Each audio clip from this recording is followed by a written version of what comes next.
علامہ اقبال نے ایک بات لکھی ہے. اقبال کہتے ہیں جب میں لندن میں وکالت کرتا تھا تو ایک خاتون تھی, لیڈی بارنس اس کا نام تھا. چھوٹے موٹے مقدمات لے کے وہ میرے پاس آتی تھی. بی بی ایک ہوٹل چلایا کرتی تھی. اس کا خامند جو تھا وہ فوج میں ملازم تھا. اقبال نے خود لکھا ہے, اقبال فرماتے ہیں کہ ایک دن وہ خاتون پھر کسی کیس کے سلسلے میں میرے پاس آئی, تو جب وہ آئی تو اس نے نقاب اوڑھا ہوا تھا, برقع کیا ہوا تھا. تو چونکہ اس نے نقاب اوڑھا تھا, مسلمانوں کی نشانی تھی. نقاب اوڑھنا کن کی نشانی ہے؟ اللہ آپ کو خوش رکھے. تو کہتے ہیں وہ نشانی چونکہ اہل اسلام کی تھی تو مجھے تجسس ہوا. میں نے کہا لیڈی خیریت ہے؟ میم صاحبہ یہ برقع پہنا ہوا ہے. تو کہنے لگی ہنس کے, اقبال مجھے پکا یقین تھا کہ آپ ضرور پوچھیں گے. تو میں نے کہا اچھا تو یہ برقع؟ تو کہنے لگی الحمدللہ میں مسلمان ہو گئی.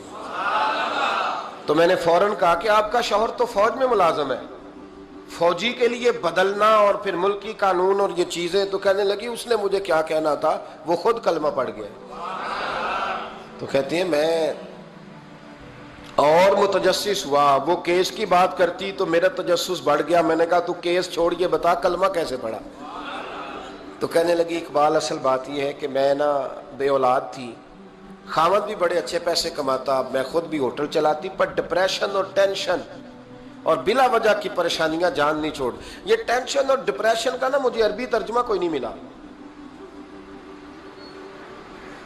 یہ ڈپریشن اور ٹینشن کا نا میں نے تلاش کیا ہے, لیکن مجھے عربی لغت کے اندر ان کے معنی مجھے لگتا ہے کہ اس زمانے میں یہ چیزیں تھی ہی نہیں.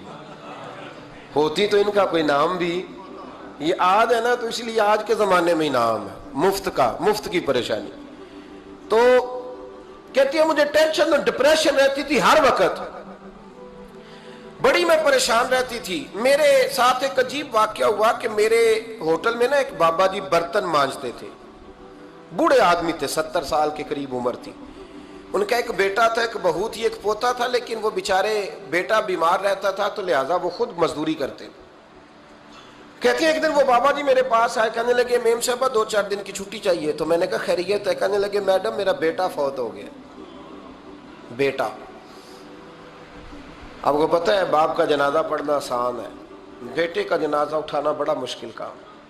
کہتی ہے میں کچھ لکھ رہی تھی, میرے ہاتھ سے قلم گر گیا. میں نے خود گاڑی بھیجی, بابا جی گاؤں چلے گئے جہاں وہ رہتے تھے.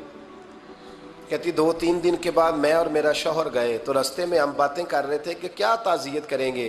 ایک ہی بیٹا تھا, کوئی رشتہ دار بھی نہیں, تو اس کی تو کائنات اجڑ گئی, کن لفظوں سے اسے تعزیت کیا کہیں گے. کہتے جب ہم گئے تو وہ ٹوٹی ہوئی چٹائی پہ بیٹھا تھا, کچھ لوگ قریب تھے. ہم نے جا کے کہا بابا آپ مسلمان ہیں, ہم آپ کو کیا نصیحت کریں, ایک ہی بیٹا تھا, کہ کس طرح کر کے ہم آپ کو تسلی دیں. تو کہتے اس نے آنکھیں کھولی, بوڑھی آنکھوں میں ایمان کی روشنی. کہنے لگا بی بی کیا تعزیت کی بات کرتی ہو, میں نے کوئی پیسے جمع کرا کے بیٹا لیا تھا, خدا نے فضل سے دیا تھا, عدل سے لے گیا ہے. میں اپنے رب کے فیصلے میں بڑا راضی ہوں, اللہ بڑا کریم ہے, وہ لے گیا, اس کا مال تھا.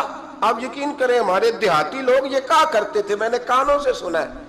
ایک بوڑھے آدمی کا ایک دفعہ بیٹا فوت ہو گیا تو کسی نے اس سے کہا بابا چھوٹی عمر میں بچہ چلا گیا تو مجھے لفظ نہیں بھولتے.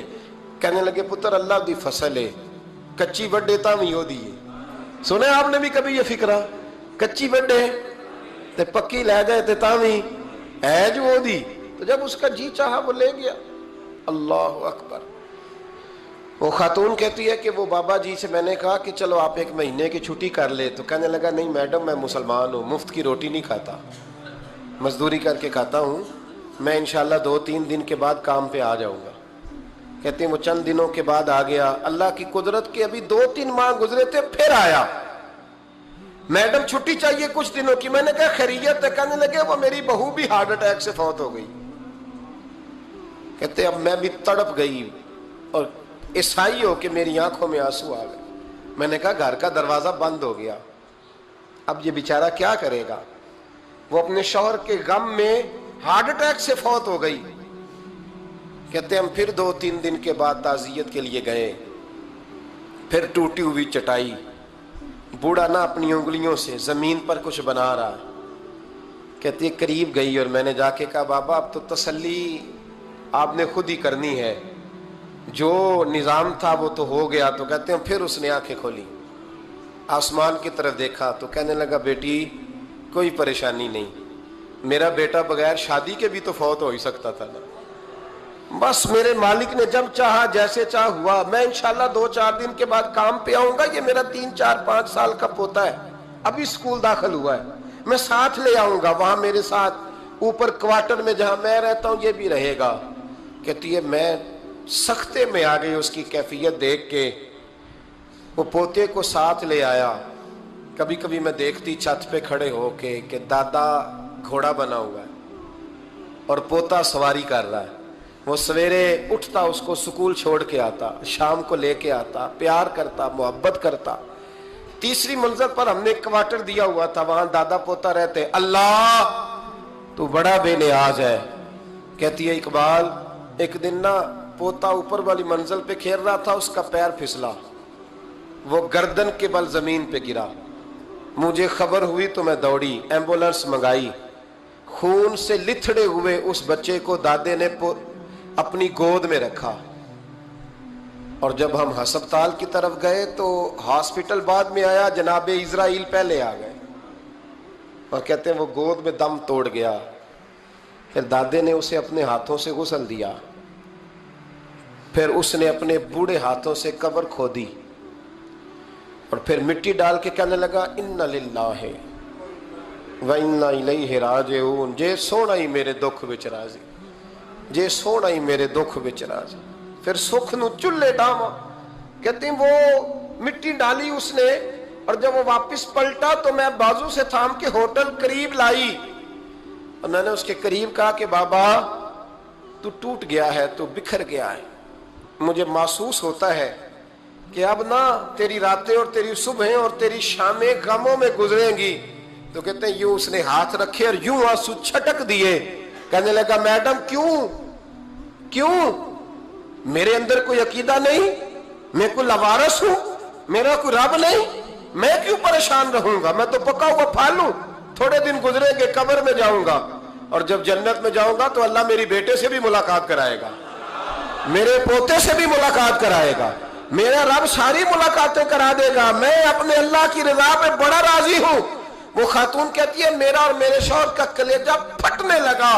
میں نے کہا بابا یہ جذبہ کہاں سے ملتا ہے, یہ سکون کہاں سے آتا ہے, یہ کیفیت کیسے ملتی ہے. مجھے کہنے لگا تو نے لینی ہے. میں نے کہا, تو کہنے لگا تو بھی گنبد خضرا والے نبی کا کلمہ پڑھ جا, تو بھی رسول اللہ کا کلمہ پڑھ جا.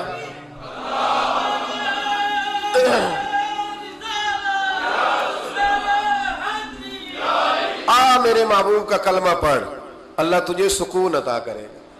ایک حدیث نہ پڑھ لو مسلم شریف سے, بخاری سے ایک حدیث نہ پڑھ لو تاکہ یہ بات مضبوط ہو جائے. حضرت ابو طلحہ رضی اللہ تعالی, بیٹا شدید بیمار ہے, مزدور آدمی تھے, کئی دنوں سے گھر تھے. بیوی کہنے لگی اگر آپ گھر میں بیٹھے رہیں گے تو کھائیں گے کہاں سے, جاؤ آپ مزدوری کرو, میں بیٹے کو دیکھتی ہوں. ابو طلحہ مزدوری کرنے چلے گئے.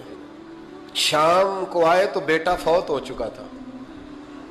عورتیں بے حوصلہ ہوتی ہے نا اکثر, پر بیوی نے سفید کپڑا ڈال کے کمرے میں رکھ دیا. بیٹا, ماں اور بیٹا کو ناپ تکتا ہے رشتہ, بیٹے میں سفید چادر ڈال کے کمرے میں رکھ دیا. حضرت ابو طلحہ انصاری آئے, بیٹے کا کیا حال ہے؟ کہنے لگی اللہ کی رحمت میں ہے. اللہ کی, کیسا جملہ ہے, اللہ کی رحمت میں ہے. خامد نے کھانا کھایا, بیوی سے ملنے کو دل کیا تو ملاقات ہوئی. فارغ ہو کے بیٹھے تو خاتون اٹھ کے نا خامد کے قریب گئی, اس کا ہاتھ تھاما, کہنے لگی نبی کریم علیہ السلام کے صحابی ہو, ایک مسئلہ دریافت کرنا تھا, بتاؤ گے؟ کہ پوچھو. کہنے لگی اگر کوئی آپ کے پاس امانت رکھوائے اور پھر اپنی امانت واپس مانگے تو کیا کرو گے؟ حضرت ابو طلحہ کہنے لگے پوچھنے والی کیا بات ہے, جس کی امانت ہے واپس کر دیں گے. اب زوجہ روئی, اب صبر والی بی بی روئی, اب ماں روئی, آنسو ٹپکے, آنچل سے پوچھ کے کہنے لگی ابو طلحہ وہ بیٹا بھی اللہ کی امانت تھا اور رب اپنی امانت لے گیا ہے, اٹھو غسل کفن کا بندوبست کرو. حضرت ابو طلحہ اٹھے, کامتے کامتے ہاتھوں سے غسل کفن دیا، مسجد نبوی میں پہنچے، محبوب کی بارگاہ میں عرض کیا تو رسول کریم فرمانے لگے تیرے اور تیری بیوی کے عمل سے اللہ بھی بڑا راضی ہے، اللہ کے رسول بھی بڑے راضی ہیں، اور اللہ تجھے برکت عطا کرے گا۔ صحابہ کہتے ہیں پھر اللہ نے انہیں 9 بیٹے عطا فرمائے، پھر اللہ نے انہیں اللہ کی رضا پہ راضی رہنا سیکھو، اللہ کے قریب چلے جاؤ گے اللہ کی رضا پہ۔ حضرت سفیان ثوری دعا مانگ رہے تھے، یا اللہ راضی ہو جا، یا اللہ راضی ہو جا، یا اللہ راضی ہو جا، دعا مانگ رہے تھے۔ بی بی رابعہ بصری پردے کے پیچھے بیٹھی تھی، جب دعا لمبی ہو گئی تو کہنے لگی سفیان بس کر، کوئی اگلا لفظ بھی بول، بس کر۔ آپ فرمانے لگے تجھے کیا ہوا؟ تو کہنے لگی تو کب سے کہہ رہا یا اللہ راضی ہو جا، یا اللہ راضی ہو جا، پہلے اپنے دل پہ ہاتھ رکھ کے بتا تو اللہ سے راضی ہے؟